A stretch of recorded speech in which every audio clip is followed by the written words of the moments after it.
2014-15 commodity market के लिए आप कैसा देखते हैं? मेरे हिसाब से कमोडिटी मार्केट का जो एक वर्स्ट पीरियड था 13-14 में जा चुका है। जी। और अगला पीरियड अगर 14-15 में होता है कि नहीं होता है वो अलग बात है, लेकिन आगे जाने वाला पीरियड कमोडिटी मार्केट के लिए बहुत अच्छा रहेगा। The worst is behind us, the new government is come, जी। The problems have been identified. जी। तो मेरे ख्याल से अगला पीरियड कमोडिटी मार्केट्स के लिए अच्छा रहेगा। नई सरकार आई, सबकी जुबान के ऊपर एक ही स्लोगन है, अच्छे दिन आ गए, अच्छे दिन आने वाले हैं।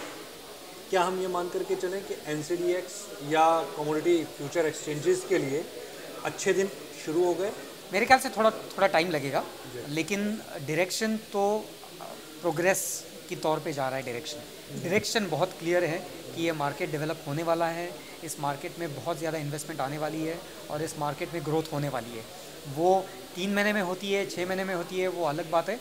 वो सरकार के डायरेक्शन पे हो सकती है, लेकिन ये मार्केट का ग्रोथ पैटर्न अब चेंज हो गया है और ये पॉजिटिव डायरेक्शन में मार्केट जाने वाला है, ये तो बहुत क्लियर है। वेयर हाउसेस को लेकर के हमेशा से प्रॉब्लम्स रही हैं। इंफ्रास्ट्रक्चर देश में इतना अभी डेवलप नहीं है, चाहे लॉजिस्टिक्स की प्रॉब्लम्स हों, वेयर हाउसिंग की प्रॉब्लम्स हों। उसको एनसीडीएक्स किस तरह से देख रही है, किस नज़र से देख रही है, और क्या लगता है कि वो प्रॉब्लम्स कब तक शॉर्ट आउट हो जाएंगी? हम लोग तो वेयर हाउसिंग एरिया में पायनियर्स हैं। जी। एनसीडीएक्स 10 साल पहले जब एक्सचेंज शुरू हुआ था तब हमने शुरू किया था पूरा वेयर हाउस इकोसिस्टम। जी। आज की तारीख में हमारे हमारे यहाँ पे हमारे इकोसिस्टम में 450 वेयर हाउसेज है। जी। 2 मिलियन टन मतलब 20 लाख टन की कैपेसिटी है लगभग वेयर हाउसिंग की। जी। और पूरे कंट्री में अलग अलग डिलीवरी सेंटर और बेसिस सेंटर्स में हमारे वेयर हाउसेज फैले हुए हैं। जी। वेयर हाउसेज में एक रिफॉर्म करना बहुत ज़रूरी था, जी। जो हमने 6-8 महीने पहले शुरू किया एनसीडीएक्स में। जी। हम लोगों ने नए नए नॉर्म्स इंट्रोड्यूस किए वेयर हाउसिंग के लिए, जहाँ पे काफ़ी टाइट नॉर्म्स हमने हमारे जो वेयर हाउस सर्विस प्रोवाइडर्स है उनके लिए इम्प्लीमेंट किए। हमने एक नई अग्रीमेंट साइन की हुई है वेयर हाउसेज के साथ। और हम तो मानते हैं कि वेयर हाउस एक कमोडिटी बैंक है। तो हम लोग जब पैसा हम हमारे बैंक में रखते हैं, जिस तरह की सुरक्षा एक बैंक ऑफर करती है, उस तरह की सुरक्षा हमारे वेयर हाउस सर्विस प्रोवाइडर्स हमारी कमोडिटीज़ के लिए देना चाहिए। उस हिसाब से हमने पूरा माहौल चेंज कर दिया और अब वेयर हाउसेस को हमने काफ़ी हद तक टाइट कर दिया है और आगे जाके वेयर हाउसेस हमारे सारे WDRA से एक्रेडिटेड भी होने वाले। तो मेरे हिसाब से वेयर हाउसेस की काफ़ी सारी प्रॉब्लम्स सॉल्व हो चुकी है और उसमें काफ़ी सारी मेहनत हो चुकी है और आगे जाके उसके पॉजिटिव रिजल्ट्स दिखेंगे। NSCL के आपने क्राइसिस की बात की है, स्पॉट एक्सचेंज आपकी भी है, एनसीडीएक्स भी स्पॉट एक्सचेंज चला रही है। किस तरीके की दिक्कतें इस समय पर एनसीडीएक्स उसको लेकर के फेस कर रही है? हमारे स्पॉट एक्सचेंज में कोई भी कभी भी प्रॉब्लम थी नहीं। हमारा काम एकदम ग्रास रूट लेवल पे हो रहा है, जहाँ पे हम मंडियों को मॉडर्नाइज कर रहे हैं हमारे स्पॉट एक्सचेंज के थ्रू। हमने कर्नाटका सरकार के साथ हमने एक जॉइंट वेंचर लॉन्च किया है, जहाँ पे सारी कर्नाटका की मंडियाँ मॉडर्नाइज हो रही है। अलग बाकी स्टेट गवर्नमेंट से हमारी बातचीत चल रही है। काफ़ी सारे स्टेट गवर्नमेंट्स के प्रोक्योरमेंट हम इलेक्ट्रॉनिक प्रोक्योरमेंट के तौर पर कर रहे हैं हमारे स्पॉट एक्सचेंज के थ्रू।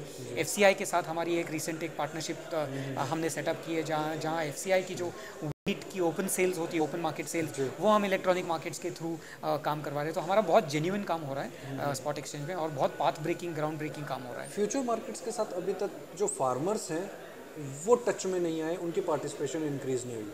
फार्मर्स का पार्टिसिपेशन कम है, ये बोलना बहुत गलत है और बहुत एक नैरो पर्सपेक्टिव है। फार्मर्स का पार्टिसिपेशन आप डायरेक्ट पार्टिसिपेशन के हिसाब से गिनती नहीं कर सकते।